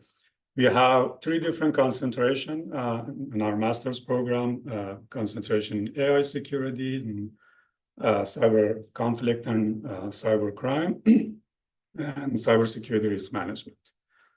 Similar to undergrad program, at graduate program, we also have a certificate in cyber risk management, which we completely redesigned last year. Since it was established, the curriculum was redesigned, focused on the CMMC new requirement, basically. Additionally, we have been looking at some new programs. Last year, we piloted a bridge program into our master's program, and the main goal of this is to bring students with non-STEM background into cybersecurity. So if there are students who have a bachelor's degree in psychology, criminology, history, or whatever, non-technical background, and they want to get into cybersecurity field. So we have a set of 3 bridge courses that we've designed essentially to give them the introduction background to prepare them for the master's program. But the good thing is also that these courses are integrated into the master program, so it's not additional credits. And as we all know, AI has been taking over pretty much everything. Cybersecurity field is not an exception. So we've been looking at ways to combine AI and cybersecurity. Obviously, we have the, as you mentioned, the AI security concentration in our master's program before, and we have courses in our undergrad program on application of AI and cybersecurity and security of AI. But this fall, we are officially launching a graduate certificate in trustworthy AI. So we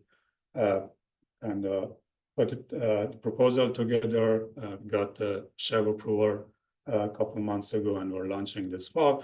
And this is a combination of AI and cybersecurity. So it has courses in the AI basics, machine learning, introduction to AI, and then also courses in application of AI to cybersecurity, but also courses on security and privacy issues of AI systems, plus trustworthy AI, responsible AI principles, those kind of things. So students would get exposure to both aspects of security and AI. And we're in the process of working on developing another certificate on, I think we're calling it AI in cyber defense. That the goal is that hopefully if we get approval, we'll launch next fall. But we're constantly also improving our curriculum at both undergraduate and graduate level to essentially keep up with the very rapidly changes that happening in the field. I think we talked about the clinic internships and all of that, so I don't need to talk about. That's another aspect we're trying to push our students to. We have, I guess, a fairly small set of students that are active in cyber competitions and like planning and running competitions, also participating. So we're trying to encourage more students to essentially participate in different competitions, because we see this as a way of them getting experiential learning, more hands-on experience. Another, I guess, I wanted to highlight about the school is the CAE designations that we received. So we already, our Cyber Up program was designated as a National Center of Excellence in Cyber Operations back in 2019. As you know, these are 5-year programs, and you need to get redesignation every 5 years. So our program was approved for redesignation, and it would officially become redesignated later this year for another 5 years. We received our cybersecurity major also as a CAE designated program in 23, which is valid until 28. And this year we applied for the research designation. So we received the CAE research designation also back in spring semester, in summer actually we got it officially. So now we have all 3 CAE designations that NSA has. And ODU actually became the 11th university in the history of the program that has received all 3 designations. So as you know, the CAE program started in 1999, I believe, so it's about 25 years. And there have been only 10 universities that have received all 3 designations. ODU became the 11th one. We're very proud of the achievement. Obviously, this shows how hard work by our faculty, researchers, and students. On the research side, John already talked about some of the research faculty that obviously we've got with the support from COVA CCI. But we also have different faculty in different units at the university, in the School of Cybersecurity, but also in computer science, like engineering, VMAS. So we're been trying to establish more close collaboration between faculty, postdocs, graduate students, all of that. So as part of that, we started the bi-weekly research talks. Right now in the summer, we're running on Tuesdays, so the schedule may change. But that the hope is that will essentially lead to more collaboration between faculty from different units. We added several faculty. Obviously, as our school is growing, we need more faculty. So this year, we're able to hire 2 tenure track faculty. We're adding 2 research faculty, and we hired 3 lecturers for the School of Cybersecurity. And we put a proposal for cluster hire for the next year. Hopefully, if we get it approved, we should be able to get a few more faculty in this area.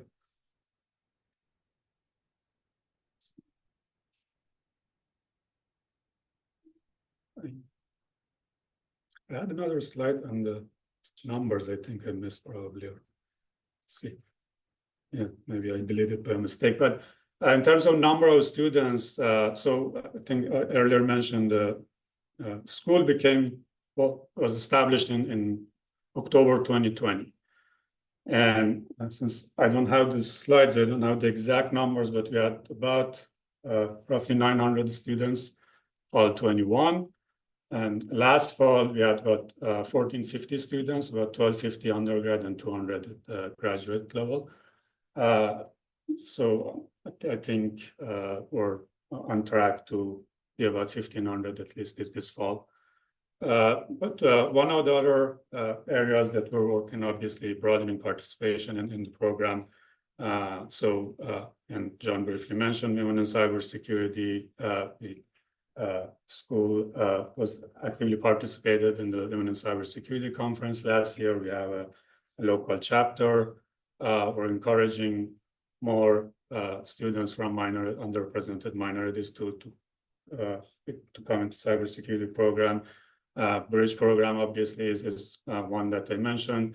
The program itself is not limited to any race or gender, so it's open to anybody. But we have some funding that we're this fall and next year providing some scholarship, mostly to underrepresented minorities that want to come into the bridge program and then to the graduate program. And we work with Karen on K-12 outreach, and we didn't have the Gen Cyber program this year, but that's another summer camp program that school has been running. Hopefully we'll do it again next year. And another area we've been looking at establishing partnerships both in the region and beyond with the government and industry. And we work with the university's corporate relation office to bring some of the companies to the campus. So we've had meetings with Deloitte, with Booz Allen Hamilton. We're in the discussion about potential co-op programs or more streamlined internship programs. Obviously, we have connection with the government agencies in the region, so we've been trying to expand our partnership.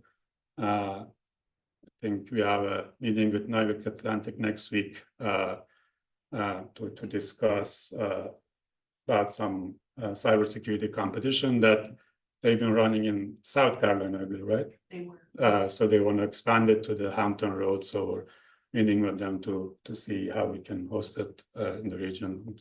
Provide support from both from the ODU side and from COVA CCI side to hopefully we'll run it this year and then continue running that. And we were in discussion with US Cybercom to join as their part of their academic engagement network. Those are some of the ongoing efforts that we have in the school. I think that's all I have. Thank you. Any question? I guess we can go into. Great, thank you, Daniel. So the next presentation, William and Mary. So Chris Shenefeld, if you can acknowledge that you're online.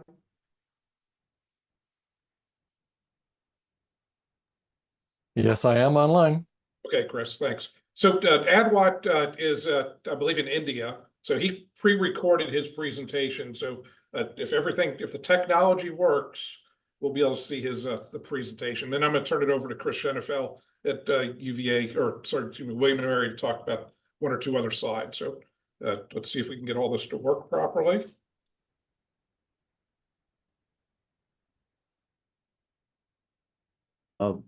My name is Advait Nadkarni, and I'm Associate Professor of Computer Science at William & Mary, as well as the Director of the newly instituted Cybersecurity Center. I'm in another part of the world, which is why I couldn't be there synchronously. But nevertheless, I'm really excited to talk about some of the cool research and educational initiatives that we have going on at William Mary, and particularly in the computer science department. Now, before we begin, let me give you a little bit of background.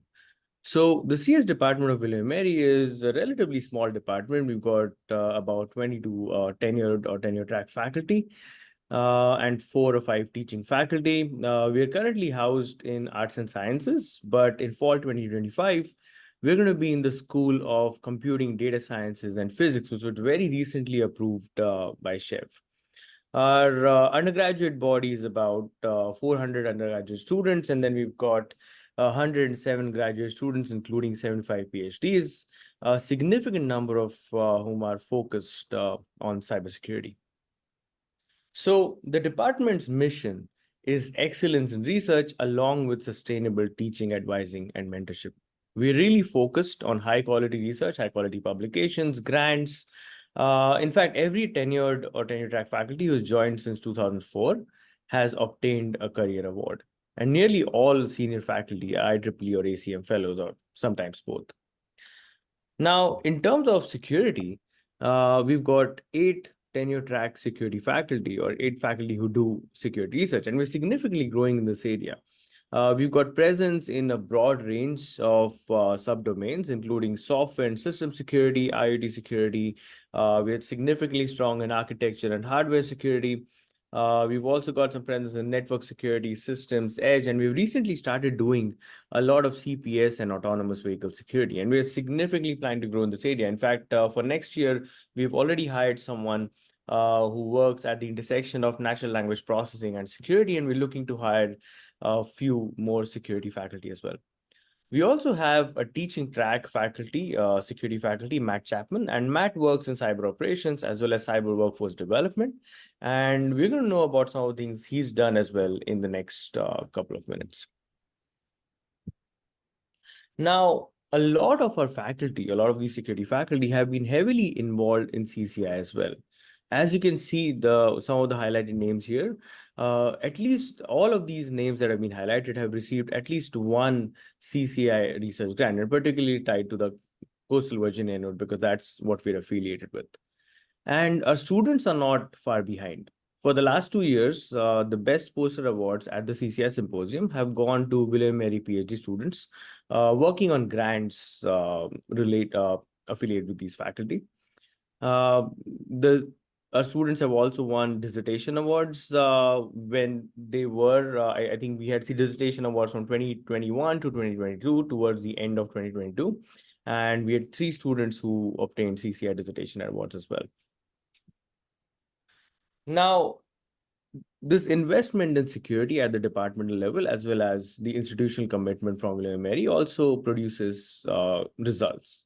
Our faculty have consistently published in top security venues, whether it's IEEE S&P, Usenix Security, ACM CCS, or NDSS. In fact, the Distinguished Paper Award at IEEE S&P 2024 this year was from William & Mary CS. Our faculty obtain significant external funding from NSF as well as CCI and industry. And our PhD students are also placed in top research labs in security teams, whether it's IBM research, as well as in Intel and in tenure track positions at urban institutions. So we're making significant strides in this area when it comes to research. Now, on the educational side, for the last 4 or 5 years, we've had roughly 8 to 10 security classes, both the undergrad and grad level, but mainly at the grad level, as well as proposals for more. But there are a couple of new things that we've done recently. First, we've instituted 2 tracks or concentrations in cybersecurity, both at the master's and the bachelor's level. And the motivation for instituting these tracks were obvious. We've had a ton of classes, security classes that students were taking, and we wanted them to both be able to focus on them as well as get credit for the security focused curriculum that they were already participating in. Another new thing we did was we started participating in the NCL or National Cyber League competitions. And this is entirely an initiative driven by Matt Chapman, who joined us last year. And the results are quite impressive. In fall 2023, we ranked 73rd nationally out of 500 teams. And this was in the general or the non-experienced, non-advanced category. This spring, we decided to go for the advanced category with some of our best students. And we also let a freshman team, the team that's just taken 141 class with Matt, we let them take the non-experience or the general category. So in the general category, we ranked similar with the freshman team as we did last year. But in the advanced category, we ranked 22nd nationally out of 500 teams. And that actually shows that we're really starting to make strides in these competitions as well.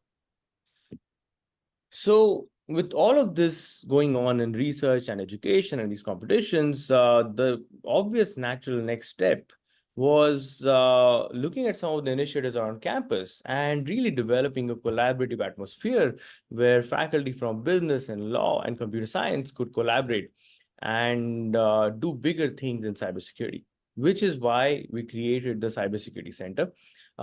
This was a process. We've been talking about this for the last 2 years, roughly. My colleague Chris Senefiel is going to talk after me, has also been heavily involved in this.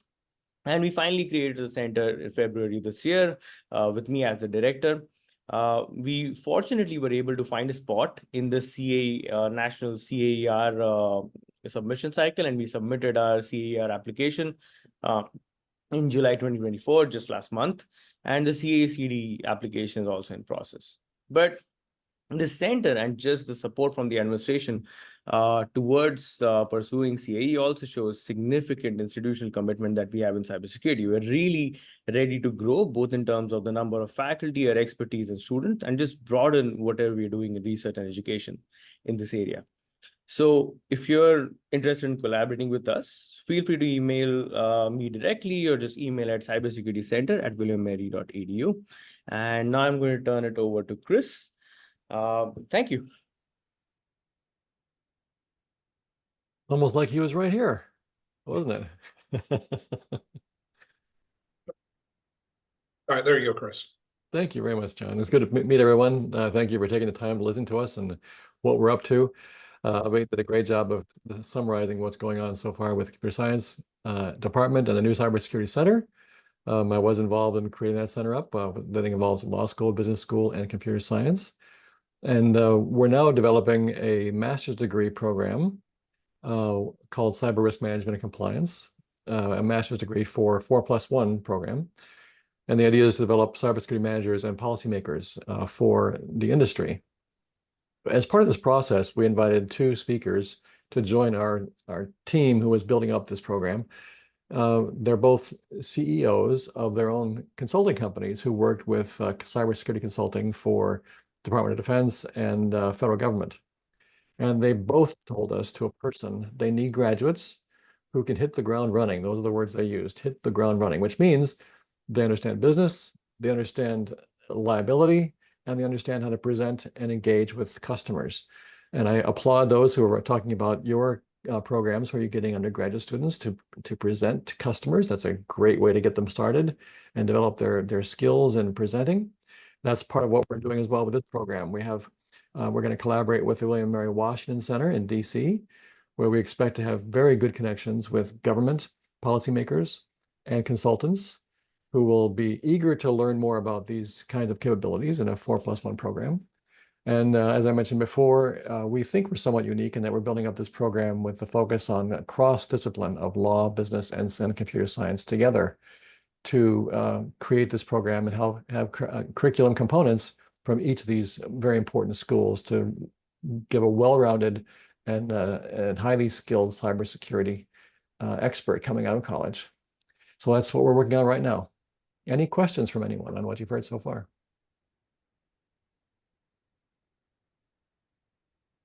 Okay, Chris, thank you very much. It doesn't look like we have any questions here, but if you Thank can you. stay on till the end too. Yes. But thank you very much for that. So Aurelia Williams with NSU, are you on? I am. Oh, perfect. Great. So Aurelia, you're next then. Just let me know when you want me to move the slides forward and I'll be happy to do that. So. All right. Well, thank you and good Good afternoon to everyone. I'm Aurelia Williams here at Norfolk State University.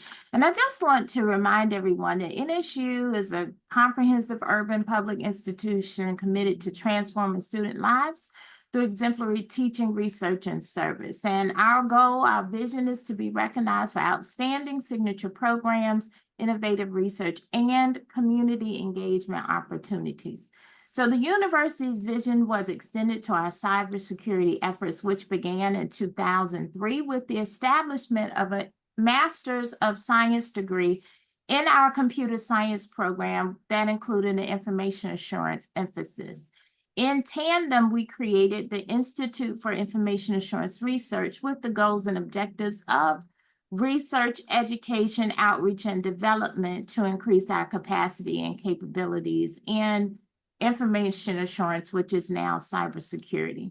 So these goals and objectives served as our guide as we began to seek our designation as a Center of Academic Excellence, which we received in 2009. And we believe that that designation changed our trajectory for receiving external funding. And to date, we've received more than $50 million to support our efforts. Today, we offer a bachelor's degree and a master's degree in computer science, both with a focus in cybersecurity. And as of spring 2024, 40% of all computer science students are studying cybersecurity within one of our specialization tracks. The master's degree in cybersecurity is the third largest graduate program at Norfolk State, and it's offered completely online and serves the highest percentage of African American students. Most recently, Fortune designated it as one of the best online master's programs in cybersecurity in 2024. This program considers applicants from diverse backgrounds. For example, between the spring and fall 2024 cohorts, 45% of the students will not have a computer science or ID undergrad degree, IT, information technology undergraduate degree. We have new initiatives on the horizon to include our mathematics faculty to focus on data analytics, which we expect will lead to advanced degrees. We also offer the first graduate program in cyber psychology in the US, which I will discuss a little bit later. And we are home to the NSF-funded projects used to infuse cyber modules into our sociology curriculum, offering a very unique intersection of human and technical aspects of cybersecurity. Next slide, please. We have many designations. We are a Center of Excellence in Cyber Defense Education. We have been designated as a DoD Center of Excellence in Cybersecurity Research, which we have sustained here at the university. And by DOE, we were designated as a cybersecurity consortium leader of 13 HBCUs designed for workforce development. We have a number of opportunities to support our students who would like to pursue computer science or cybersecurity disciplines. We offer the DODIA scholarship program. We have the Scholarships for Service program and the partnership with TCC. We also have our Connected Minority Community Scholars and our DNEMA students, as well as Title III funding used to support our students in these degrees. Next slide. We continue to partner with federal agencies, private industry, and small businesses to expand our capacity and capabilities. We have educational partnership agreements with NSA and have 2 in development with Naval Information Warfare Systems Command and the U.S. Army Corps of Engineers. We offer professional development to our students and faculty through partnerships like SANS, IBM, CompTIA, and with minority business entities like InterSTEM, Smart Tech Nexus, and SD Solutions. In fact, in partnership with IBM, we are looking to develop all students with the foundational understanding of AI, data science, and cybersecurity, and explore their influence in their various academic majors. In February of this year, we hosted the White House National Cyber Director, Harry Coker Jr., to learn about our multiple program elements for training students in cybersecurity. As of June 2024, we have nearly $4 million in active grants that support our cybersecurity initiatives. 90% are from federal agencies. About 5% are subawards from university partners and another 5% from private industries. Our facilities are being refreshed to ensure a top-notch environment for our students, faculty, and researchers. Our cloud computing infrastructure uses Dell cloud servers running Intel processors, and these servers have a total capacity of 1,076 compute cores and 228 terabytes of storage, and they will be replaced with Dell's newer cloud servers, R450s and R750 servers. We also have a external storage, Ceph storage, that has the capacity of 150 terabytes to supplement our storage needs. And I'm sharing those things specifically because we are always looking for opportunities to collaborate with our neighboring schools. Thank you. Next slide. The cybersecurity complex was developed in phases and offers many interdisciplinary activities that include digital forensics, cybersecurity training, cyber psychology, cybersecurity, and cyber outreach. We continue to invest heavily in outreach to maintain the pipeline for student preparation. Over the last year, we have hosted many campus visitors from local school districts to visit us for activities. In March of this year, we hosted 36 students from the Technology Academy at Lansdowne High School in Virginia Beach, and the students were engaged in various cybersecurity activities. Additionally, for our own students, we have supported them with opportunities to secure cybersecurity certifications.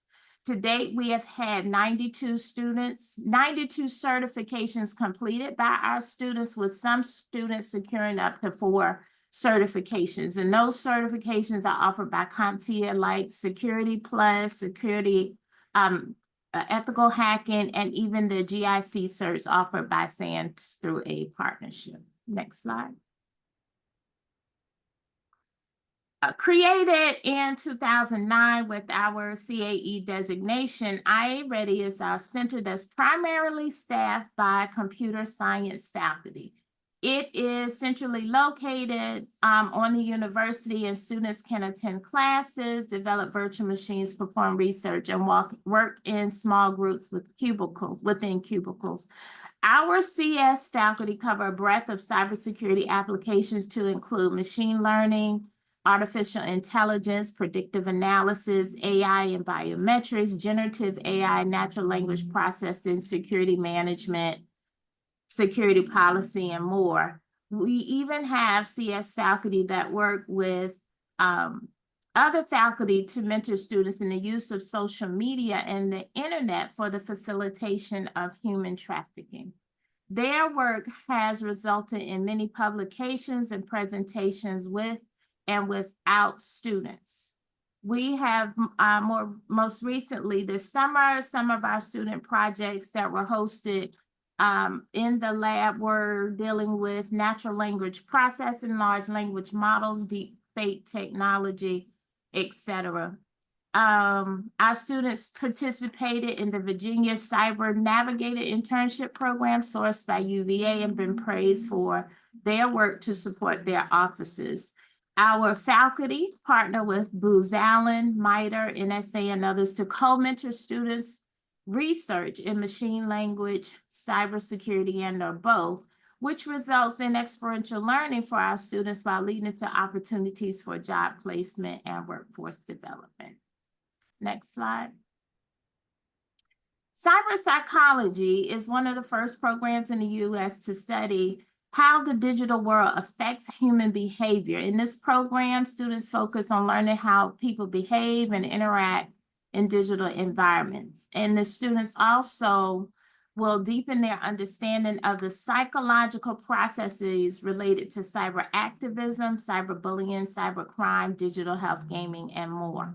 The target audience for this program includes undergrad students with a psychology background looking for applied research MS degree, cybersecurity professionals looking to understand their current field but with a social science focus, or even career switchers looking to increase their applied skill sets. Currently, this program has a steady stream of students, and the current enrollment in our MS Cyber Psychology is 100 students. In this year alone, students and faculty mentors have published 5 peer-reviewed articles and presented at nearly 20 academic conferences. In fact, today on campus, we are hosting a cyber psychology workshop to train students and faculty on the benefits of virtual reality, eye tracking, facial expression analysis. We anticipate being in a competitive spot for the Navy UARC grant once it becomes available. Next slide. Socio Cybersecurity at Norfolk State University aims to infuse cybersecurity within the social science undergraduate curriculum through experiential learning. The project was initially funded by the NSF HBCU Target Infusion Program, and then by the Excellence in Research Project, totaling more than $1.3 million. They have over $500,000 in active awards, with more than $2 million pending to continue and expand their work. They have presented their work from the computing conferences in London to the study abroad opportunities at the University of West Indies, as well as published in Intelligent Computing and the International Journal of Business and Management. Their efforts really provide great experiential learning opportunities for our liberal arts students who are interested in the application of cybersecurity, but with a more humanistic purview. Student presentations also delivered at the ERN conference were very well received. Next slide. This is the team at Norfolk State University, all of the faculty who work hard to provide our students excellent opportunities and to prepare them to meet the needs of the federal agencies who continue to employ our students. Next slide. Thank you for allowing me to provide a brief update about Norfolk State University's efforts in cybersecurity. If you have any questions, feel free to visit us on the web or email me at cybersecurity@nsu.edu. Thank you. Great, thanks very much, Aurelia. Appreciate the presentation.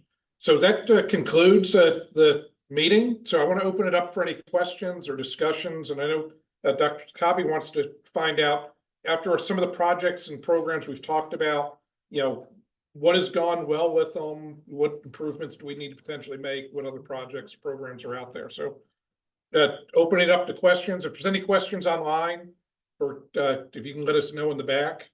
So if you are online, feel free to enter. It's a Q&A or the chat that we have the questions going into. For in the back, are we using the Q&A or chat? Chat. Use the chat to enter any questions if you have anything online. So while we're waiting, anybody in the room? Any questions, comments? Are we doing well? Show of hands. I got a thumbs up, couple thumbs up. So that's always positive too. That's great. Yeah. Okay, Danny. Yeah. Just a comment. Because I've been kind of tracking the White House diligently. There's been a lot of federal focus. Hold on, Should I go there or? Yeah, let me give you the microphone. Everybody online can hear you that way. Hi, everybody. So I've been tracking diligently what's going on with the White House and their national priorities with respect to AI. And I think in the past, perhaps 6 months since October 30th of last year, when President Biden signed his executive order on AI 14110, the White House has been focusing a lot on workforce development, specifically to AI, and has been looking forward to hiring a lot of AI related, specialists into the federal government. And I know, things change really quickly, as Daniel has kind of hinted at. But in terms of, I think, focus for all of the schools and organizations, have there been, I guess my comment is maybe making it somewhat flexible to pivot not only on sort of cybersecurity, but also applying to AI, which a lot of the programs and schools have already been made. You want to take that, Daniel? Yeah, so definitely, I mean, as I mentioned earlier, there's a lot of changes very quickly, so we need to keep up with the changes in industry. But I want to also caution that we are funded to do cybersecurity, right? So that doesn't mean we can do AI. So two ways, as I earlier mentioned, that I could see that all the institutions that can utilize AI or integrate AI into the activities. One is how AI is applied to solving cybersecurity problems. Again, this is, as you said, workforce. White House is talking about AI-ready workforce. This is in any area. A lot of now you go to industry conferences, cybersecurity conferences, a lot of cyber ops already using Gen AI, LLMs, a lot of cybersecurity operations practices. So it's important for the students to have the skills and knowledge in the AI also. And then the second way of doing this is looking at, again, the security. And I would not just security, I would call it trustworthy AI, which is a broader area like security, privacy, fairness, transparency, whatever. So as long as there's that connection, obviously there are certain activities that make sense and it's useful to what you're doing. I think we should be doing that, honestly. It's not a choice anymore, in my opinion. Any other questions? Anybody else, any other questions? Anything online? No? Okay. So I want to hear from you. I know we're standing between you and lunch, so I'll try to show you a couple points.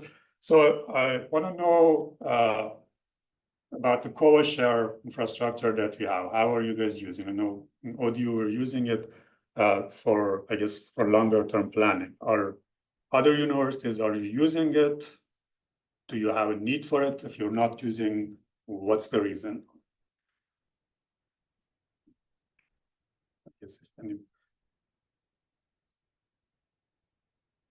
And you can get back to us if you don't have an answer right now, then I don't. So just, I guess, for longer term planning purposes, so we want to have a better idea of the, I guess, usage and potential roadblocks.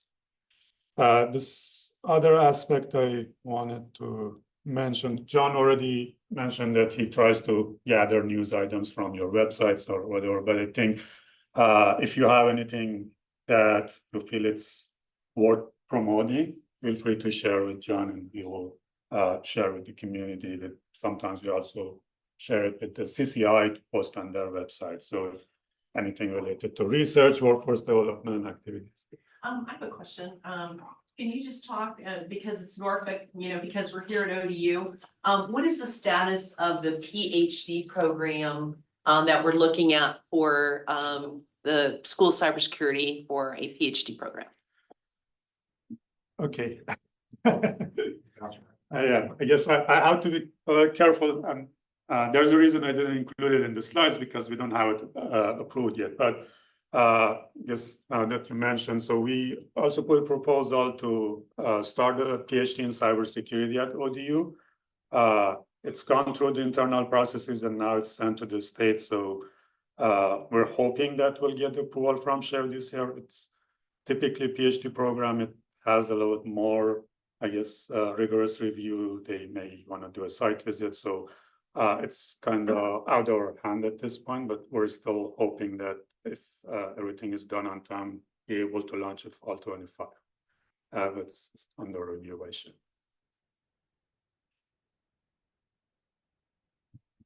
Anybody have anything else?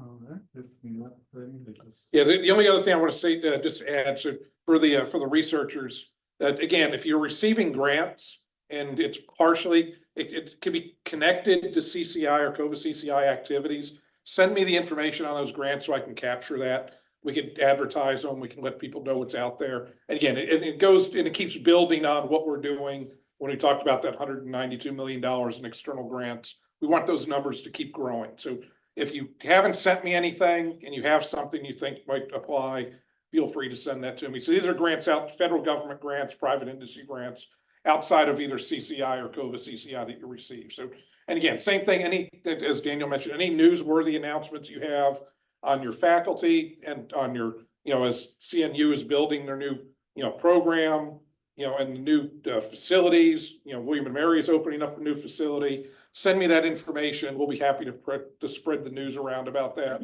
And again, it shows the collaborative effort that we're all doing and growing with this ecosystem that we have with cybersecurity, both on the academic and on the business side. For the businesses that are in the room or online, if you have internships you need filled, students you need filled, let us know. If you have positions you need filled, let us know. We can spread that word out to the students. We have an internship fair that I mentioned that CCI is hosting on September 17th. It's a virtual fair. All the universities offer different career fairs. Take advantage of going to those, build the relationships, whether it's with ODU, William and Mary, CNU, Norfolk State, the community colleges. If you haven't built them, continue building those relationships to get the students. The students are your future employees. So we really want to make sure that as a business, you're meeting your needs, and we're meeting your needs by providing you with the right training and right education for those students and right experiences for those students. So with that, I think we're done. I really appreciate everybody coming and joining online. For those that are here, oh, sorry, Scott in the back. I'm going to walk back there, Scott. Hold on. Anybody that has a company that's looking for interns or has an intern, we have money to help pay for those, and that money is provided through CCI. Anybody that has students that are looking for internships, please let us know, because we're also, obviously, that's half of the internship equation is a company and a student. And we are always looking for both, and we have money from CCI to help pay for those internships, up to half of them usually. Anyway. Thanks, Scott. Appreciate that. That's the Virginia Space Grant Consortium's internship program. So if you have more information on it, you could reach out to me and I'd provide that. So again, thank you all very much. Again, there's food in the back for those that haven't eaten. If you're online, go enjoy your lunch. Unfortunately, I can't pay for it if you're online.